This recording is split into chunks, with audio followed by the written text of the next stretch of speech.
આપણા ગુજરાત રાજ્યમાં માનનીય ડિપ્ટી સીએમ સર, માનનીય ડીજીપી સરના નિર્દેશ મુજબ અને આ રેન્જમાં માનનીય રેન્જ આઈજી સાહેબના માર્ગદર્શનમાં ઓપરેશન ડેલ્ટા હન્ટ હેઠળ 140 જેટલા શંકાસ્પદ લોકોને ચેક કરવામાં આવ્યા અને આપણા રાજકોટ ગ્રામ્ય જિલ્લામાં 15થી વધારે ટીમોની સંરચના કરવામાં આવી, જે અલગ અલગ જગ્યા પર શંકાસ્પદ લોકોની આઈડી, આનો મૂવમેન્ટ, આના ડિજિટલ ડાટા બધું ચેક કર્યો હતો.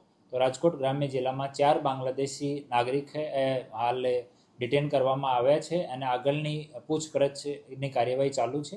4 મહિલાઓ છે અને હાલ અલગ અલગ પોલીસ સ્ટેશનમાં રાખેલી છે, ત્યાં એની પૂછપરછ કરવામાં આવી રહી છે. સાહેબ, અમને કોઈ આશરો કોણે આપ્યો હતો, એમની વિરુદ્ધ કઈ કાર્યવાહી થશે? શું કેટલા સમયથી આવ્યા હતા એવું? આ તમામ બાબતમાં અમુકના 1 વર્ષ થયો છે, અમુકને 2-3 વર્ષ થઈ ગયા.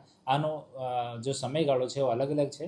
તો તમામ વિષયમાં હાલ ઇન્વેસ્ટિગેશન ચાલુ છે. આનો થોડો લેંગ્વેજનો પણ ઇસ્યુ છે. આનો બાંગ્લા ભાષા જ આવડે છે, એક ને હિન્દી આવડે છે વ્યવસ્થિત, બાકી બાંગ્લા ભાષાનો ઉપયોગ કરે છે. તો આની સાથે વ્યવસ્થિત આદમી બેસાડીને અને તપાસ ચાલુ છે. આગળ જે પણ ઇન્વેસ્ટિગેશનમાં નીકળશે આપને જાણ કરવામાં આવશે. કઈ પ્રવૃત્તિઓ સાથે જોડાયા હતા? વ્યવસાય હાલ પ્રાઇમરી જો પૂછપરછ થઈ છે એમાં એ લોકો મજૂરી કામ પોતાનો વ્યવસાય બતાવ્યો છે.